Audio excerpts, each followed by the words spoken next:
Hi hello అండి, అందరికీ నమస్కారం. వెల్కమ్ టు మనసున మనసు. ఇక ఈరోజు మనం వినబోయే కథ ప్రియమైన అర్ధాంగి ఎపిసోడ్ 6. ఇక కథలోకి వెళ్దామా మరి? ఆ పెదాల వణుకుకు అభి మనసులో కోరికలు రెచ్చగొట్టడంతో పాటు అభికి ఆలోచించే శక్తిని కూడా కూలిపోయేలా చేశాయి.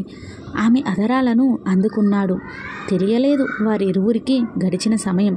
అంతలా సాక్షి అభిని గట్టిగా హత్తుకుని ఊపిరి కోసం ఆరాటపడుతూ ఉంటే అభి ఆమెను చిన్నగా వదిలాడు. మూసిన కళ్ళను అలాగే ఉంది. తల దింపేసి గట్టిగా ఊపిరి పీలుస్తూ అక్కడ నుండి పరుగు పరుగున బెడ్రూమ్లోకి వచ్చింది. అభి సాక్షి వెనకాలే వచ్చాడు.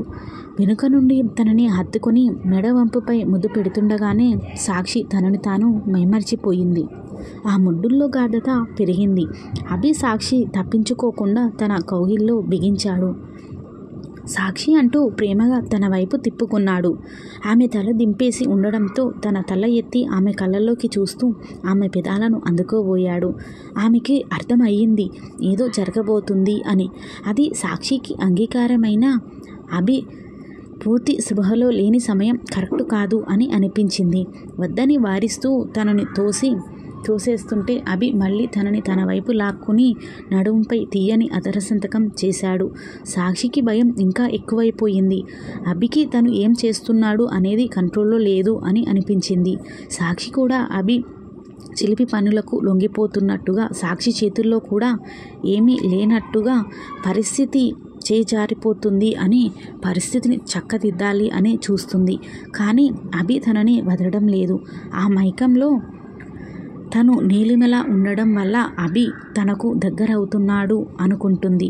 కానీ అభి మనసులో సాక్షినే ఆ సమయంలో మెదులుతుంది. పెదాల యుద్ధం ఎన్నిసార్లు తప్పించుకుందాము అని అనుకున్న అభి వదలకపోవడంతో సాక్షి తనకు అడ్డు చెప్పలేకపోయింది.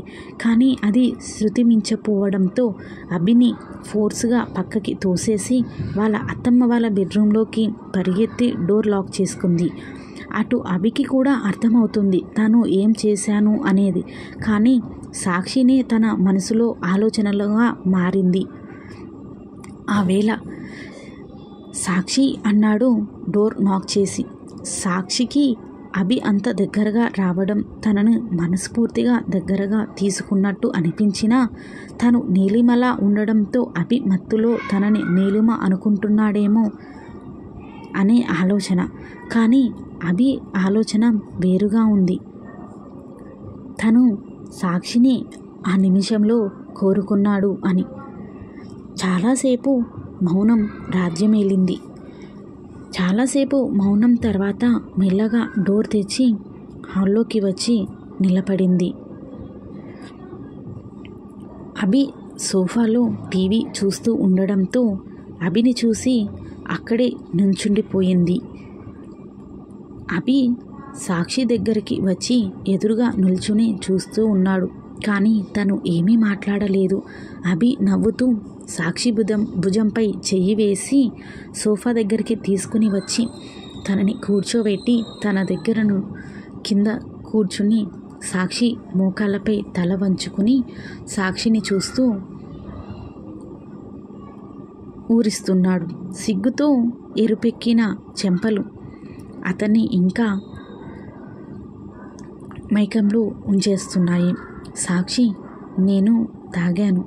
బిజినెస్ మీటింగ్లో ఫార్మాలిటీస్ ఉంటే లైట్గా తీసుకుంటాను. ఇవాళ కూడా లైట్గానే తీసుకున్నాను. దాని ఎఫెక్ట్ వల్ల మన మధ్యలో ఆ మూమెంట్ వచ్చింది అని నువ్వు అనుకుంటే అది తప్పే అన్నాడు. కళ్ళెత్తి అభిని చూసింది. ఎంత తాగినా ఇంకెంత మత్తులో ఉన్నా సాక్షి నీలిమ కాలేదు సాక్షి అన్నాడు. రూపం ఒకటే ఉన్నా తనకు నీకు చాలా తేడాలు ఉన్నాయి సాక్షి. నువ్వు ఎప్పటికైనా నా సాక్షివే. నీలిమ నా గతం సాక్షి. తనను నేను చూసింది వారమే అయినా కానీ జీవితం మొత్తం కావాలి అని అనుకున్నాను. కానీ తను వాళ్ళ మామయ్య ప్రేమనే కావాలి అనుకొని అతన్ని పెళ్లి చేసుకుంది. దానికి నేను ఎప్పుడూ బాధపడలేదు. ఎందుకు అంటే ప్రేమ జీవితంలో భాగంగా ఉండాలి, కానీ అదే జీవితం అవ్వకూడదు. అని నీకు మన మొదటి రాత్రే చెబుదాం అనుకున్నాను. కానీ నువ్వు ఆ రోజు అమ్మ చెప్పింది అనగానే అర్థమయ్యి నేనింకా నీలిమ ధ్యాసలోనే ఉన్నాను అని అనుకుంటున్నావు అని. ఆల్రెడీ పెళ్ళైపోయిన అమ్మాయిని తలుచుకోను సాక్షి నేను. నీకు ఇప్పుడు ఈ విషయం ఎందుకు చెబుతున్నానో తెలుసా? మన మధ్య ఇంతకు ముందు జరిగిన తీయని సంఘటనలో నేను నా మనసు పూర్తిగా నిన్నుగా చూసే నీ దగ్గరికి వచ్చాను అని. నీకు ఇంకో విషయం కూడా తెలుసు, నువ్వు నన్ను ప్రేమిస్తున్నావు అని. అందుకే అంత ధైర్యంగా నీ దగ్గరికి వచ్చాను, నిన్ను దగ్గరికి తీసుకున్నాను. నిన్న నైట్ పూర్తి స్పృహతోనే నీ నుదుటి మీద ముద్దు పెట్టేశాను. నీకోసమే కదా బైక్ తీసుకొస్తున్నాను. నువ్వు ఈవెంట్ సక్సెస్ చేయాలనే కదా ఆఫీస్ మాని నీతో పాటు ఉన్నాను. నిన్న నాకు నువ్వు కనబడడం లేదు అని తెలిసి ప్రాణం పోయింది. నిన్ను ఆ పరిస్థితిలో చూసి నువ్వు కోరుకున్నవి అన్నీ దక్కాలని నా ప్రయత్నం.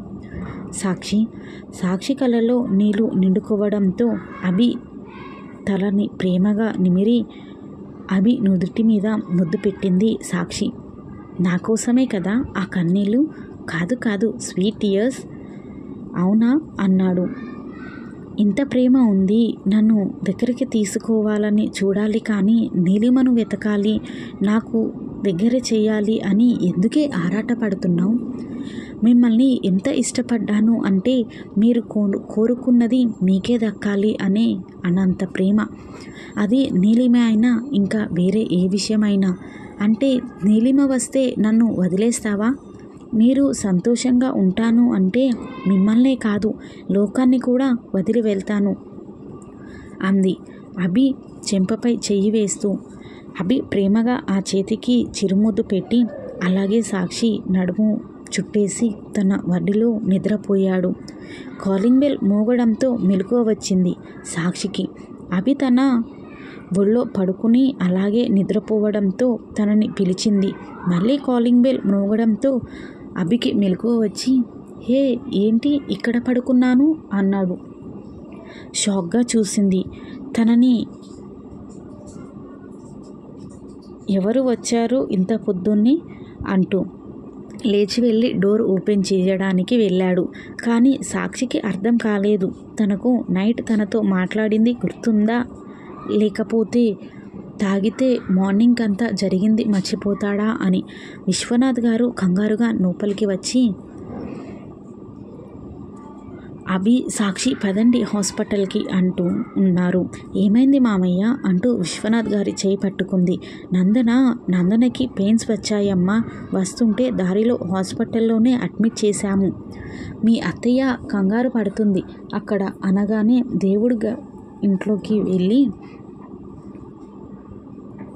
దండం పెట్టుకుని అమ్మవారి కుంకుమ తీసుకుని వచ్చి బయలుదేరదాం అంది సాక్షితో పాటు పదండి అంటూ అందరూ బయలుదేరారు. నందన అభికి అక్క, ఫారెన్లో ఉంటుంది. లాస్ట్ మంత్ ఇండియాకి వచ్చింది. అభి పెళ్లి విషయం తెలిసి, కానీ వాళ్ళ అత్తమ్మ 8వ నెల తల్లిగారింటికి వెళ్ళకూడదు అని చెప్పడంతో బెంగళూరులోనే ఉండిపోయింది. 9వ నెల రావడంతో విశ్వనాథ్ సరు గారు పిలుచుకుని రావడానికి వెళ్ళారు. ఇంతలో పెయిన్స్ రావడంతో హాస్పిటల్లో జాయిన్ చేశారు.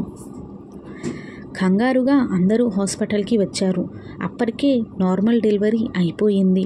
పాప పుట్టింది అని విశ్వనాథ్ గారికి సరు చెప్పడంతో విశ్వగారికి చెప్పలేనంత సంతోషం కలిగింది. సాక్షి అక్కడే ఉన్న వినాయకుడికి దండం పెట్టుకుని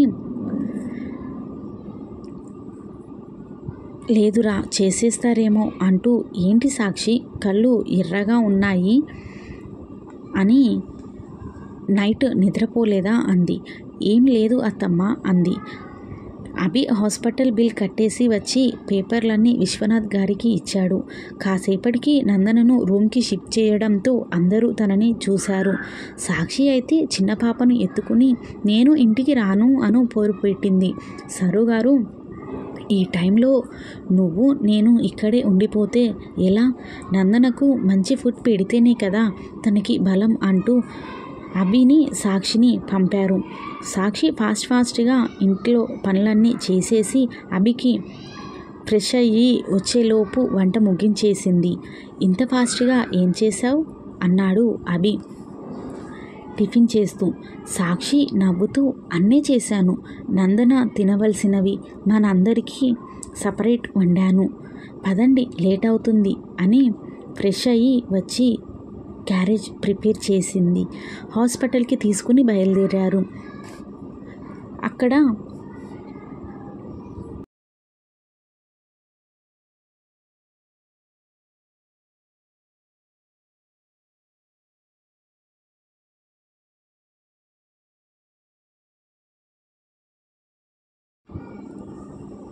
అభి అక్కడి నుండి ఆఫీస్కి వెళ్ళిపోయాడు.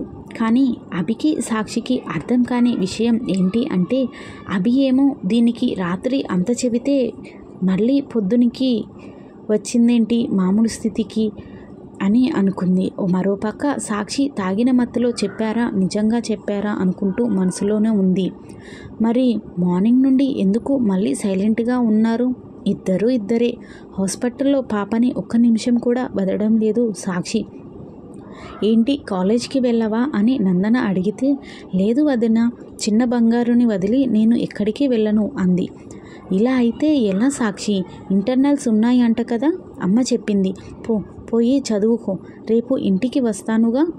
సరే వదిన అంటూ విశ్వగారు సరుగారు హాస్పిటల్లో ఉండడం అంటా అంటే డిన్నర్ పంపుతా అని చెప్పి బయలుదేరింది. ఇంటికి బయలుదేరుతుంటే విశ్వగారు కూడా తన వెంబడ వచ్చారు. వంట చేసి ఆయనతో పాటే నందన సరుకి భోజనం పంపింది. అభి వచ్చేసరికి ఫ్రెష్ మార్నింగ్ హెయిర్ సరిగ్గా ఆరలేదు, హెడేక్గా ఉంది అని తల ఆరబెట్టుకుంటూ టీవీ చూస్తూ కూర్చుని ఉంది. అభి కోసం ఎదురు చూస్తూ అభి రావడంతో ఫ్రెష్ అయ్యి ఇద్దరూ కలిసి భోజనం చేశారు. పక్కింటి ఆంటీ గారు సరుగారి కోసం పూలు పంపితే అవి అల్లి అందరి దేవుళ్లకు వేసి మిగతా సన్నజాజులను ఫ్రిడ్జ్లో పెట్టింది.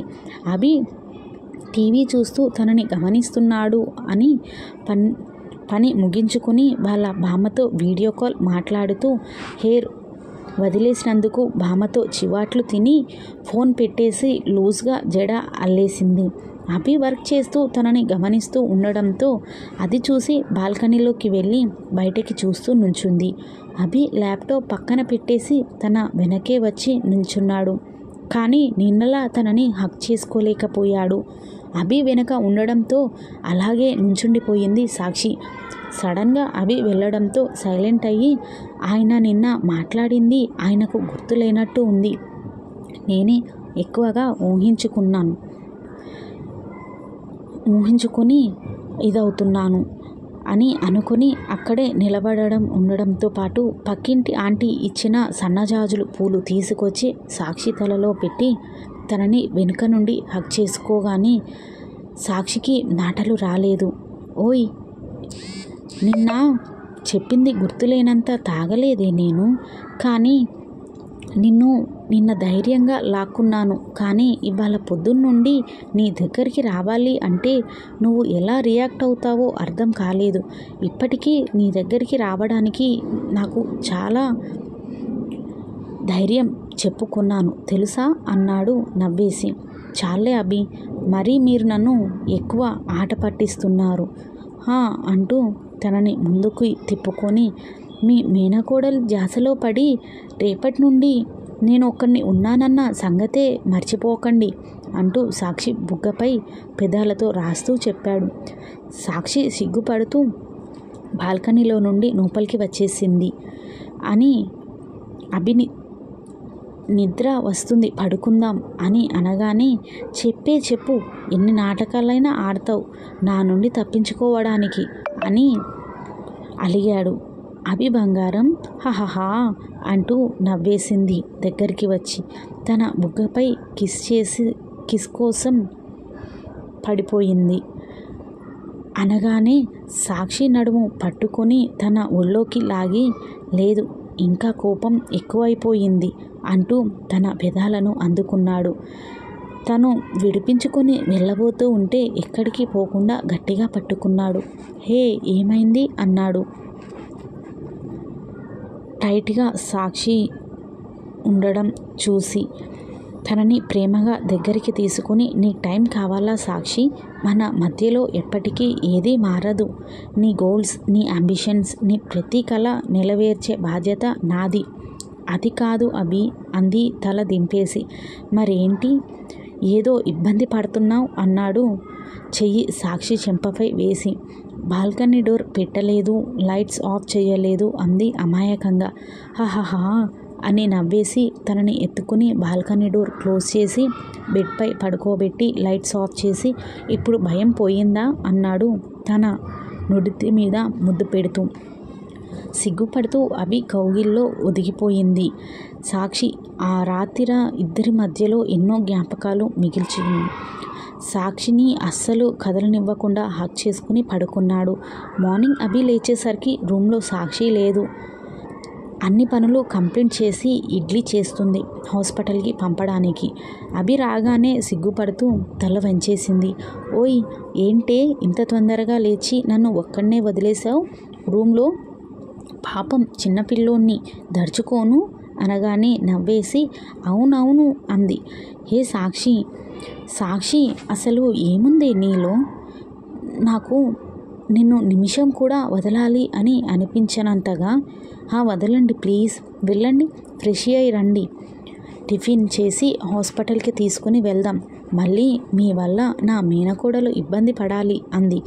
సాక్షి వినవు కదే అంటూ రెడీ అయ్యి హాస్పిటల్కి వెళ్ళి టిఫిన్ ఇచ్చేసి ఇంటికి వచ్చారు. రెడీ అయి కాలేజ్కి వెళ్ళబోతూ ఉంటే నేను వస్తాను ఆగు అంటూ స్టార్ట్ అయ్యారు కార్లో. మీరు ఆఫీస్కి వెళ్ళడం లేదు ఏం? మాకు సేమ్ ఎగ్జామ్స్ బంగారు, కొన్ని డౌట్స్ ఉన్నాయి. సో అంటుండగానే కాలేజ్ ఎంట్రింగ్స్లో ఉన్న అభి సీనియర్స్ గ్యాంగ్ వీళ్ళని చూసి ఏంటి వీళ్ళు అనుకున్నారు. సాక్షి క్లాస్లో కూడా అభి లవ్ సాక్షి అని బోర్డు మీద పిచ్చి పిచ్చిగా రాశారు. దీప సాక్షి ఏం అన్నవేంటే? ఆ పిచ్చి గీతలు రాసిన వాళ్ళని పిచ్చి గీతలు అని నువ్వే అన్నావు కదా, వాళ్ళనని ఏం లాభం అనుకొని ఇంటర్నల్స్ ఎగ్జామ్స్ 2 డేస్లో ఎవరిని పట్టించుకోకుండా రాసింది. లెక్చరర్స్ కూడా వీళ్ళ గురించి గుసగుసలు మొదలుపెట్టారు. నెక్స్ట్ డే అభి ఆఫీస్లో ఉండడంతో ఫోన్ చేసింది. సాక్షి ఫోన్ చూసి నవ్వుతూ ఏంటి మేడం మా మీద దయ కలిగింది? అభి అర్జెంటుగా కాలేజ్కి రాగలరా ఆడిటోరియంకి అని ఫోన్ పెట్టేసింది. ఏమైంది దీనికి అంటూ బయలుదేరాడు. ఏమైంది అర్జెంటుగా రమ్మన్నావు అన్నాడు పక్కనే ఉన్న దీపను గమనించకుండా. దీప షాక్. అభి అలా మాట్లాడుతూ ఉండడంతో. సాయి శృతి మీరుతున్నాడు అభి. దింపేసింది తల. నా వల్ల కావడం లేదు అంది బాధగా. సాక్షి తల ఎత్తి ఏం చేద్దాం, నేను అనుకున్నట్టే నువ్వు అనుకుంటున్నావా అన్నాడు. అంది తల ఆడిస్తూ. మరి అందరినీ పిలిచావా? పిలిచాను, ఆడిటోరియంలోనే ఉన్నారు అందరూ అని చెప్పింది సాక్షి. వీళ్ళ మాటలు వింటున్న దీపకు అసలు వీళ్ళు మాట్లాడుకుంటుంది తెలుగా కాదా అన్న డౌట్ పెట్టుకుని వాళ్ళ కన్వర్జేషన్ అర్థం కాక తల బాదుకుంటుంది. సరే పద, ఎప్పుడో చెప్పాల్సింది నీకు అసలు ప్రాబ్లం రాకుండా అని సాక్షితో పాటు లోపలికి వచ్చాడు అభి. వాళ్ళిద్దరూ కలిసి రావడం ఇంకా సర్ప్రైజ్గా ఉంది అందరికీ, లెక్చరర్స్తో సహా. అభి స్టేజ్ సాక్షికి చెయ్యి అందించాడు. అందరూ షాక్. స్టేజ్ దగ్గర ఉన్న మైక్ దగ్గరికి వచ్చి హలో ఎవ్రీవన్, సడన్గా ఇలా ఇక్కడ మీ అందరినీ పిలవడానికి కారణం అని ఎందుకో అనుకుంటున్నారా?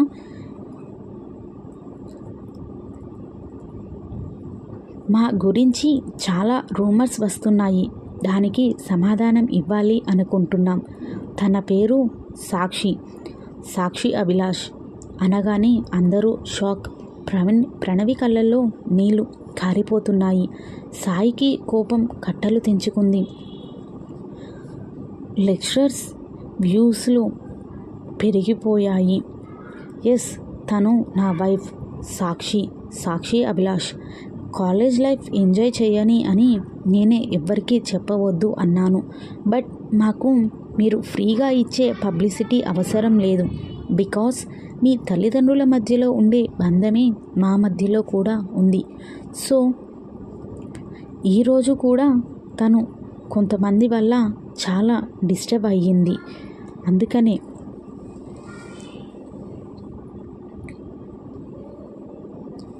తన చదువు పాడైపోకూడదు అనే ఇలా. ప్రిన్సిపల్ గారికి తెలుసు మా విషయం. అండ్ మీకు మా మీద డౌట్ పోయింది అనుకుంటా అనగానే హో అంటూ ఆడిటోరియం మొత్తం క్లాప్స్తో మారు మోగిపోతుంది. సాక్షి నవ్వుతూ అభిని చూసి ఇప్పుడు ఓకేనా మేడం అని అభి అనగానే హా ఓకే అంటూ నవ్వి అక్కడి నుండి స్టేజ్ దిగబోతూ ఉంటే అభి ఇంకొక అనౌన్స్మెంట్ చేశాడు. మా పెళ్ళి అనుకోని పరిస్థితుల్లో జరిగింది. సో పిలవడం వీలు కాలేదు. రేపు నైట్ హోటల్ తాజ్లో గ్రాండ్ పార్టీ. ప్లీజ్ అందరూ తప్పకుండా రావాలి అంటూ పిలిచి స్టేజ్ దిగాడు. సాక్షితో పాటు కాలేజ్ బయటకి వచ్చాడు. మేడం గారు హ్యాపీనా అంది చిన్నగా. సరే వెళ్ళనా, ఈవినింగ్ పిక్ చేసుకుంటా. నాకు కూడా క్లాసెస్ ఏమీ లేవు అభి, నీతో పాటు రానా? నాకు అర్జెంట్ మీటింగ్ ఉంది. నువ్వు అర్జెంటుగా రమ్మనేసరికి అన్నీ పక్కన పెట్టి వచ్చేసాను. సరే బ్యాగ్ తీసుకుని త్వరగా రా, వెళ్దాం అన్నాడు. లోపలికి బ్యాగ్ తీసుకుని రావడానికని వచ్చిన సాక్షి చెంప చెల్లుమంది ఒక చెయ్యి. సాక్షి ఇంకా రాకపోవడంతో సాక్షి కోసం వచ్చిన అభిలాష్ షాక్ అయ్యాడు.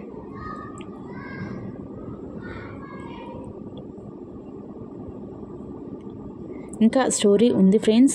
ప్లీజ్ ఛానల్ని లైక్, షేర్ అండ్ సబ్స్క్రైబ్ చేయండి. ఇంకా మరిన్ని మంచి మంచి కథలతో మీ ముందుకి వస్తాను. అండ్ అలాగే ఈ స్టోరీ మీద ఒపీనియన్ని కామెంట్ బాక్స్లో కామెంట్ చేయండి ఫ్రెండ్స్. అలాగే నా ఛానల్ని లైక్, షేర్ అండ్ సబ్స్క్రైబ్ చేయండి. ఇంకా మరిన్ని మంచి మంచి కథలతో మీ ముందుకి వస్తాను. ఇలా మీరు లైక్, షేర్ అండ్ సబ్స్క్రైబ్ చేయడం వల్ల మరింత మందికి చేరుతుంది.